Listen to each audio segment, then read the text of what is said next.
Os alemães tradicionalmente se associam com a ideia de ordem e disciplina. Contudo, em 1945 essa noção estava em ruínas e o país enfrentava um caos em todos os cantos.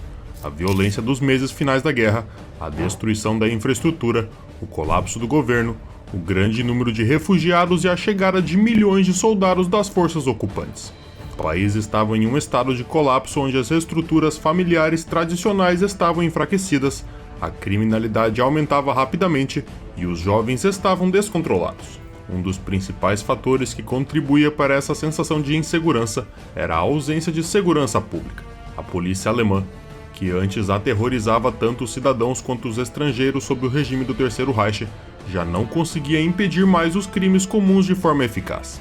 Quando as forças aliadas tomaram o controle, a polícia praticamente desapareceu. Em regiões como Ruhr, poucas autoridades policiais permaneceram. Em Essen, por exemplo, apenas 470 dos 1.670 policiais ainda estavam em serviço. Em Duisburg, 147 de 1.200. Em Oberhausen, todos os 500 policiais desapareceram. Em Wattenscheid, a polícia fugiu levando consigo veículos e equipamentos. Em Colônia, em um contingente de 2.700 policiais antes da ocupação americana em março de 45, não havia um único policial presente quando os americanos chegaram. Logo após o fim da guerra, a polícia sofreu uma imensa perda de status e autoridade. A consequência imediata desse colapso da polícia foi uma onda de saques, cometido não apenas por trabalhadores estrangeiros que aproveitaram a oportunidade para tirar proveito de antigos patrões, mas também pelos próprios alemães. Embora eles esperassem tal comportamento dos estrangeiros, a autoimagem do seu povo era de uma nação ordeira e cumpridora das leis. Agora, porém, eles temiam tanto os estrangeiros quanto seus próprios compatriotas. Além disso, eles temiam também os soldados das tropas de ocupação. Como resultado, as autoridades que assumiam a responsabilidade de combater a criminalidade após a queda do Terceiro Reich enfrentaram uma onda de crimes sem precedentes na história moderna da Alemanha. A nova Polícia Democrática da Saxônia na zona soviética refletiu que as duras condições econômicas do pós-guerra provocaram um aumento na criminalidade de 4 a 5 vezes em relação aos níveis anteriores à guerra. Além da crescente ameaça de crimes, a severa falta de moradias também contribuiu para a sensação de instabilidade. Milhões de alemães perderam as suas casas devido aos bombardeios, evacuações ou remoções forçadas pelas autoridades militares aliadas. A perda da casa muitas vezes significava também a perda de pertences, desde móveis até utensílios domésticos, e levaria anos para que essas perdas fossem repostas. Sem um lar, era extremamente difícil, se não impossível, para os alemães recomeçarem as suas vidas. Podemos considerar, por exemplo, a situação de uma família em Darmstadt, que era uma cidade severamente danificada pelos bombardeios aéreos britânicos em setembro de 44, que deixou 12 mil mortos e 70 mil desabrigados. Embora ser desabrigado tenha sido o destino de milhões ao redor do mundo durante o século XX, o que os alemães experimentaram em 1945 não foi algo exclusivo. Contudo, o contraste entre a extrema desordem em 1945 e a vida relativamente estável que a maioria dos alemães desfrutava antes de 1942, quando os bombardeios intensos começaram, foi significativo. Como seria possível para famílias que foram separadas durante a guerra, perderam as suas casas e pertences e forçadas a viver em porões, restaurar um senso de normalidade nas suas vidas diárias? A tarefa de restabelecer a ordem era ainda mais difícil em uma sociedade com escassez de homens, pois as enormes perdas militares deixaram milhões de mulheres viúvas. No verão de 1945, cerca de 8,7 milhões de prisioneiros de guerra alemães estavam sob controle dos aliados e aproximadamente 40% dele, ou em números brutos, 3,5 milhões eram casados. Mesmo após a libertação, muitos desses homens não retornaram para suas famílias. Alguns foram internados para passar pelo processo de desnazificação, enquanto outros foram enviados para campos na União Soviética. Além disso, muitos simplesmente decidiram não voltar para suas famílias, optando por recomeçar as suas vidas em outro lugar. Como resultado, milhões de casais permaneceram separados e as famílias alemãs se tornaram predominantemente chefiadas por mulheres. No contexto do pós-guerra, onde se buscava desesperadamente algum tipo de normalidade nas relações familiares e afetivas, alcançar essa estabilidade era muito difícil. A derrota havia desencadeado o que muitos chamaram de crise da masculinidade. Os homens alemães, após travarem e perderem uma guerra, voltaram para lares que muitas vezes já não eram os mesmos. As mulheres, que durante os anos do conflito haviam aprendido a viver sem os seus maridos, cuidando das suas casas e famílias sozinhas, haviam se adaptado a essa nova realidade. Muitos homens, ao regressarem, descobriram que as suas esposas estavam envolvidas com outros homens, ou até mesmo que haviam tido filhos que não poderiam ser deles. Algumas mulheres haviam se relacionado com soldados das tropas de ocupação. Os anos de separação desgastaram os vínculos emocionais entre cônjuges, e para muitas crianças que não conheceram seus pais, esses laços nunca sequer foram formados. Em lares chefiados por mulheres, o retorno de homens frequentemente doentes, incapacitados ou emocionalmente abalados não era sempre bem-vindo. O que era chamado de pai de família muitas vezes representava um peso adicional em tempos de imensa necessidade, mais do que um apoio. Para muitos homens, a transição do pós-guerra trouxe não a reintegração, mas novos deslocamentos e a frustração das esperanças de voltar a criar raízes. Uma mulher que tinha 14 anos quando seu pai voltou da guerra disse, por exemplo, o seguinte: ele poderia ter ficado longe de casa. Ele esteve ausente por 6 anos, e ele era, por assim dizer, supérfluo para nós. Pouco depois do fim do conflito, um observador fez o seguinte comentário: os 6 anos de guerra, durante os quais as mulheres foram forçadas a assumir as responsabilidades dos homens em quase todas as áreas da economia, contribuíram para o desenvolvimento da sua autoconfiança e independência.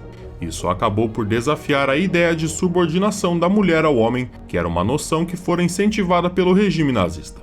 O respeito militarizado do regime, que exaltava as virtudes masculinas, diminuiu o respeito que as mulheres tinham pelos homens em geral e também pelos seus maridos em particular. Os soldados que retornavam frequentemente estavam desmoralizados, incapazes de encontrar o seu lugar nas condições caóticas do pós-guerra, o que prejudicava ainda mais o seu prestígio. Mesmo assim, eles esperavam que as suas esposas se comportassem de acordo com os padrões do relacionamento marido-esposa vigentes antes da guerra. Os homens que haviam sido ensinados a se sentirem super-homens eram em vários graus incapazes de lidar dignamente com o papel de subordinados às forças de ocupação, se desvalorizando ainda mais aos olhos das mulheres com seu servilismo desajeitado. A derrota, a prisão, a perda do emprego e a presença de milhões de soldados estrangeiros com uniforme fizeram com que os costumes e valores que governaram as relações entre homens e mulheres na Alemanha fossem profundamente abalados. O impacto das relações sexuais, quer por violação ou o que eles chamavam de confraternização, entre mulheres alemãs e soldados das tropas de ocupação foi talvez o mais perturbador de todos. Quer tomassem as mulheres à força ou através de persuasão, os soldados estrangeiros enfraqueceram ainda mais a posição dos homens alemães. De uma maneira mais geral, o campo das relações sexuais parecia ser uma prova de desintegração da ordem moral e social. Um observador descreveu o período imediatamente após a guerra como uma época de anarquia na Alemanha, onde a dissolução completa de toda a ordem parecia ter levado a uma epidemia de relações sexuais indiscriminadas. Em vez de reconstituírem famílias convencionais, muitas pessoas se libertaram das amarras da moralidade tradicional. Um médico que estudou o comportamento dos seus compatriotas após a guerra disse o seguinte: nas circunstâncias da época, as pessoas mal se conheciam e muitas vezes nunca se encontraram novamente na vida. Elas se entregavam a desenfreadas relações sexuais. Uma das confirmações dessa suposta libertinagem foi o aumento repentino de nascimentos ilegítimos após a guerra. Em 1946, a proporção de nascimentos ilegítimos resultantes de uniões em 1945 alcançou 16%, o que era o dobro que era em 1945.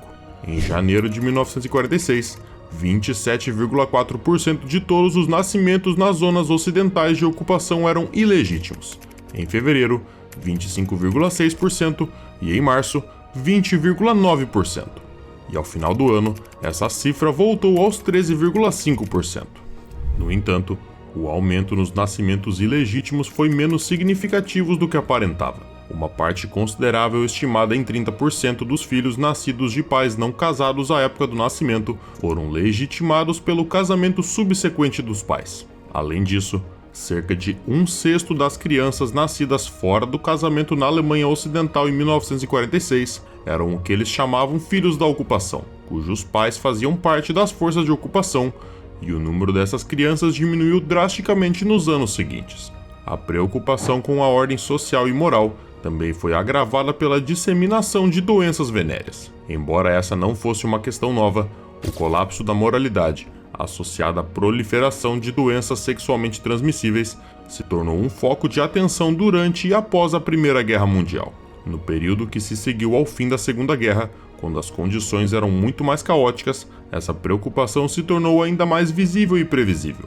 Em um relatório de Anklam, na zona de ocupação soviética, foi alegado que após a guerra, o número de pessoas infectadas com doenças venéreas aumentou de forma quase ilimitada. Tudo isso como resultado de um estilo de vida licencioso que se espalhou por toda a parte.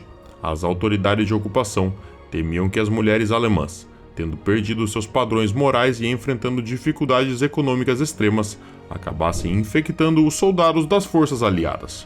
Formações policiais aliadas, controladas pelos ocupantes, gastaram considerável esforço monitorando e reprimindo locais onde pessoas suspeitas de disseminar doenças sexualmente transmissíveis costumavam se reunir. O comportamento imoral e criminoso, bem como a preocupação generalizada desse tipo de conduta, era algo típico das consequências da guerra, e as lembranças do que havia ocorrido na Alemanha após a derrota na Primeira Guerra Mundial ressurgiram após o fim da Segunda. Um juiz da Saxônia, que era familiarizado com as condições de 1919, observou que a superlotação das prisões, que na zona soviética passara a ser controlada pelo NKVD, era uma consequência da moralidade perdida de um povo após a guerra. Em dezembro de 1945, a polícia de Warnemünde atribuiu o aumento da criminalidade do pós-guerra à superlotação causada pelos refugiados, além de apontar a falta geral de contentação entre aqueles que, diante da extrema necessidade, perdiam as suas inibições e roubavam alimentos e bens domésticos. Em um artigo de 1949 sobre a criminalidade alemã no período pós-guerra, Karl Bader mencionou a desintegração de qualquer forma de administração ordenada, o que enfraqueceu a autoridade da lei. Segundo ele, o colapso militar, a paralisia econômica e a total decomposição da administração estatal levaram a um colapso generalizado da autoridade e da moralidade. Não surpreende que grande parte da preocupação com a falta de contenção estivesse relacionada à juventude. Criados sob o Terceiro Reich, doutrinados com os valores nazistas e a ideologia da juventude hitlerista, muitos jovens alemães experimentaram a violência da guerra e a separação das suas famílias. Cerca de 25% de todas as crianças alemãs cresceram sem pai após a Primeira Guerra Mundial. E essa porcentagem era ainda maior entre os refugiados do leste. Com milhões de pais mortos, desaparecidos ou aprisionados, a juventude parecia ter sido libertada das amarras sociais e morais que antes a restringiam. O colapso do sistema educacional apenas agravou essa situação. Durante os últimos anos da guerra, escolas em toda a Alemanha foram fechadas, com crianças evacuadas das cidades, prédios escolares destruídos pelos bombardeios requisitados para uso militar ou usados como abrigo para refugiados. Em muitas cidades, quando a guerra terminou, quase não restavam escolas em condições de funcionar, e em alguns casos, quase não havia crianças para frequentar elas. A cidade de Colônia, por exemplo, viu as suas escolas fechadas em outubro de 44. Quando as forças americanas capturaram a maior parte da cidade em março de 45, praticamente nenhuma criança havia permanecido. As escolas primárias reabriram apenas em julho e agosto, enquanto as de ensino médio voltaram a funcionar no final de novembro e em dezembro. As escolas profissionais de Colônia só reabriram em março de 46. Além da destruição física, havia também a falta de professores. Muitos haviam sido detidos pelas forças aliadas e colocados em campos de prisioneiros, aguardando julgamento pelos tribunais de desnazificação, antes de receberem permissão para retornar às suas funções. Quando as escolas reabriram no segundo semestre de 1945 e as crianças começaram a voltar para a cidade das quais haviam sido evacuadas, a escassez de professores se tornou um problema ainda maior. Além disso, quase não havia materiais escolares disponíveis, cadernos, lápis e livros didáticos, por exemplo, o que dificultava ainda mais o processo de retorno à normalidade nas escolas. Em Stuttgart, por exemplo, no final de 1945, havia 35 mil alunos matriculados nas escolas, mas apenas 368 professores e 418 salas de aula, resultando em uma média de quase 100 alunos por professor. A ausência de condições adequadas para a educação, apenas exacerbou o que muitos viam como uma epidemia de criminalidade e também perda de valores morais entre uma geração jovem que havia perdido a esperança no futuro e também a confiança nos mais velhos. A polícia, refletindo essa preocupação pública, passou a focar os seus esforços nos jovens que pareciam estar à beira de uma vida criminosa e imoral, dedicando atenção especial aos jovens com tendência à prostituição. Na zona de ocupação britânica, os serviços sociais receberam autorização para enviar menores que vagavam sem rumo ou não tinham uma residência física para campos de trabalho, com o objetivo de oferecer vigilância adequada e desenvolvimento educacional, além de impedir que grandes grupos de jovens exercessem influências negativas uns sobre os outros.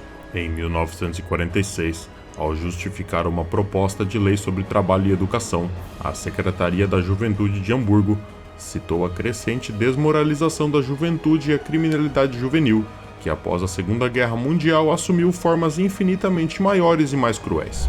Jovens não se registravam como deveriam, não apareciam para trabalhar para obter cartões de racionamento, viviam à margem da sociedade sustentados pelo mercado negro e invadiam casas para roubar alimentos e financiar uma vida fora da lei e da ordem. Esses hábitos perigosos que arraigavam devido à separação das famílias e ao estilo de vida nômade que alguns jovens levavam, já se acostumavam tanto ao ódio e à vagabundagem, que sabem desde sempre como evitar todas as regras e qualquer tipo de ordem.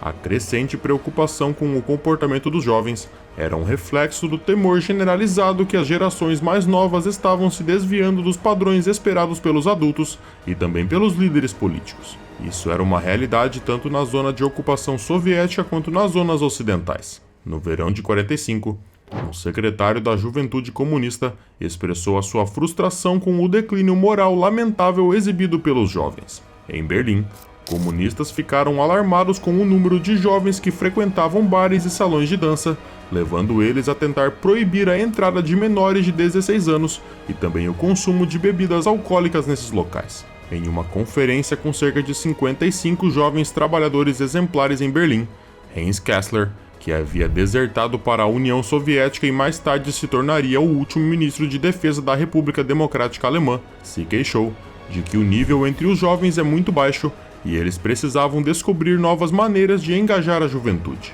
Ele dizia o seguinte: é claro que eles ainda não se entusiasmam com o que queremos. As meninas, em sua maioria, têm apenas um pensamento: onde posso conseguir um homem e onde posso passar a noite de maneira mais agradável. E o mesmo valia para os rapazes. Eles não querem nem saber de trabalho. Enquanto isso, a juventude alemã parecia fora de controle e a criminalidade crescia em níveis alarmantes. As novas forças policiais alemãs, autorizadas a operar pelos aliados, continuavam a enfrentar falta de pessoal e de equipamentos. Muitas vezes, eles eram mal treinados e não possuíam as ferramentas básicas para realizar o seu trabalho, como armas, veículos e telefones que funcionassem ou arquivos adequados. Em Braunschweig, na zona britânica, no início de junho de 45, a polícia municipal contava com apenas 464 membros, em comparação com os 620 que havia durante a guerra. Apenas 31 desses policiais, ou cerca de 7%, haviam recebido treinamento adequado. A Polícia de Investigação Criminal possuía apenas 43 membros, em comparação com os 75 do período da guerra, e a Polícia de Segurança só teve acesso a armas de fogo em meados de dezembro. A situação das forças policiais reflete o estado geral de desordem e a dificuldade de se retornar qualquer senso de normalidade na Alemanha do pós-guerra. A sociedade alemã enfrentava enormes desafios em todos os níveis. A reconstrução do país, tanto material quanto moralmente, exigiria muito tempo, esforço e mudanças profundas nas atitudes e estruturas sociais. As dificuldades econômicas e a perda de valores tradicionais após a guerra resultaram em um período de intensa desorientação, onde as estruturas de autoridade tanto no lar quanto no Estado foram profundamente abaladas. Nunca antes um país havia sido levado tão profundamente ao abismo quanto a Alemanha naquele ano. A sua soberania foi eliminada, a infraestrutura destruída, a economia completamente paralisada e as suas cidades transformadas em escombros. Além disso, grande parte da população estava faminta e sem lar, as forças armadas foram dissolvidas e os sobreviventes estavam em campos de prisioneiros de guerra. Não havia governo e todo o país estava sob ocupação de exércitos estrangeiros. Basicamente, a Alemanha se tornou uma terra marcada pela morte. No último ano da guerra, o número de mortes entre os alemães superou o de qualquer outro período do conflito. Quando a Wehrmacht se rendeu em maio de 45, metade da população havia perdido pelo menos um membro da família. A presença constante da morte no final da guerra na Alemanha causava um profundo impacto e deixava uma marca permanente nas pessoas. O padre católico Franz Kols relatou em seu diário as condições que ele presenciou nas semanas finais da guerra. O necrotério do cemitério está sobrecarregado. Já faz tempo que não é possível acomodar todos os mortos. Apenas os corpos das crianças são levados para lá agora. Para os adultos, usamos o grande saguão da igreja do Nicolai. Cerca de 100 corpos estão empilhados em caixas provisórias, aguardando sepultamento. No saguão de entrada, existem pilhas de cadáveres cobertas com sacos de aninhagem. De um lado, pés descalços aparecem emaranhados, e do outro, cabelos de várias cabeças. Em Königsberg, o violinista judeu-alemão Michael Wick, em suas memórias, descreve as terríveis cenas que ele presenciou como um jovem de 17 anos durante a ocupação soviética. Ele recorda como os civis tiveram que enterrar os mortos, já que as tropas não se viam responsáveis por isso. Os corpos estavam há uma semana apodrecendo e eles começavam a se decompor. Alguns haviam sido mortos a tiros, outros estrangulados, e muitos se suicidaram incapazes de enfrentar a realidade. Revelam uma Alemanha imersa no caos, onde os cadáveres estavam por toda parte, nas ruas, nas casas e nos quintais, aguardando um destino que muitos já não se importavam em organizar. Em cidades como Dresden e Berlim, que foram quase completamente destruídas pelos bombardeios aliados, a população vivia em escombros, tentando encontrar alimentos e abrigos provisórios. Não havia sistemas de transporte ou comunicação em funcionamento e a água potável era escassa. O caos era exacerbado pela ausência de qualquer tipo de autoridade central que pudesse restaurar a ordem e organizar a reconstrução. Em um esforço para lidar com o crescente número de cadáveres, muitas pessoas se voltaram para sepultamentos improvisados. Em algumas áreas, os corpos eram enterrados em valas comuns, enquanto em outras, eles eram deixados nos próprios quintais ou terrenos baldios, muitas vezes sem qualquer cerimônia. A falta de caixões e materiais básicos tornava o processo de luto e despedida ainda mais doloroso. Além disso, o medo de doenças se espalhava, uma vez que as condições sanitárias eram praticamente inexistentes. Com a chegada dos exércitos aliados, a população alemã também enfrentava o impacto psicológico da derrota. Muitos se viam obrigados a confrontar o que havia sido feito em nome do seu país, enquanto outros tentavam apenas sobreviver em um cenário de destruição. No geral, a ocupação trouxe consigo uma nova realidade para os alemães. Tropas americanas, britânicas e soviéticas tomaram o controle das áreas urbanas e rurais, cada qual com as suas próprias políticas e abordagens para lidar com a população derrotada. Para muitos, a rendição não trouxe alívio, mas sim uma nova forma de repressão. Nos territórios ocupados pelos soviéticos, a violência e os saques se tornaram comuns. Em Berlim, relatos de violações em massa praticados por soldados soviéticos contra mulheres alemãs espalharam o terror entre a população civil. Muitas mulheres cometeram suicídio para escapar de um destino que parecia inevitável. A situação não era muito melhor nas zonas controladas pelos aliados ocidentais, embora as forças britânicas e americanas tenham adotado abordagens diferentes em relação à população alemã. Houve relatos de violência e saques por parte das tropas aliadas, mas em menor escala do que nas áreas sob controle soviético. O colapso da autoridade central significava que a aplicação da lei era irregular e muitas vezes dependia da boa vontade dos oficiais locais. A humilhação da derrota, combinada com a destruição massiva, trouxe um sentimento generalizado de desesperança. Muitos alemães, especialmente os mais velhos, não conseguiram ver qualquer futuro, e a onda de suicídios que foi iniciada antes do fim da guerra continuou a crescer nos meses seguintes à rendição. Os jovens, em particular, sofriam com a falta de perspectivas. Com escolas destruídas e a economia em colapso, a educação e o trabalho se tornaram praticamente inacessíveis para muitos. No entanto, a reconstrução material do país oferecia, em certo sentido, uma fuga psicológica. O esforço coletivo de reconstruir cidades, fábricas e casas destruídas proporcionava um novo senso de propósito. Embora os fantasmas do passado continuassem a assombrar muitos, o foco na reconstrução física e econômica ajudou a desviar a atenção das questões mais profundas da responsabilidade moral e histórica. Em maio de 1945, a economia alemã estava em colapso. A devastação causada pela Segunda Guerra deixou o país em uma posição difícil, tanto econômica quanto moralmente. Além de lidar com a destruição interna, os alemães enfrentaram a perspectiva de ter que pagar reparações aos aliados, o que colocava um peso significativo sobre o futuro do país. A Conferência de Alta e posteriormente a Conferência de Potsdam definiram que a Alemanha seria responsabilizada pelos danos da guerra e impediram que o país restabelecesse uma base econômica capaz de sustentar outra guerra. Winston Churchill, Roosevelt e Stalin concordaram em medidas para descentralizar a economia alemã e impedir a concentração de poder econômico nas mãos dos grandes conglomerados industriais, como por exemplo os cartéis e os trustes. O foco seria dado à agricultura e indústrias básicas, mantendo o padrão de vida alemão similar ao dos outros países europeus. Diferente do Tratado de Versalhes, no pós-Primeira Guerra Mundial, onde a Alemanha preservava sua unidade, o acordo pós-Segunda Guerra determinou que as reparações seriam pagas em bens e não em dinheiro. Em Yalta, os aliados estabeleceram que os alemães compensariam as perdas da guerra com produtos e trabalho que eram retirados da sua infraestrutura e indústria. Na Conferência de Potsdam, os detalhes foram definidos. A União Soviética receberia bens da zona ocupada soviética e dos ativos externos da Alemanha, enquanto o Reino Unido e os Estados Unidos seriam compensados pelas zonas ocidentais. O acordo também estipulava que parte do maquinário industrial das zonas ocidentais seria transferida à União Soviética, algumas vezes em troca de alimentos e matérias-primas.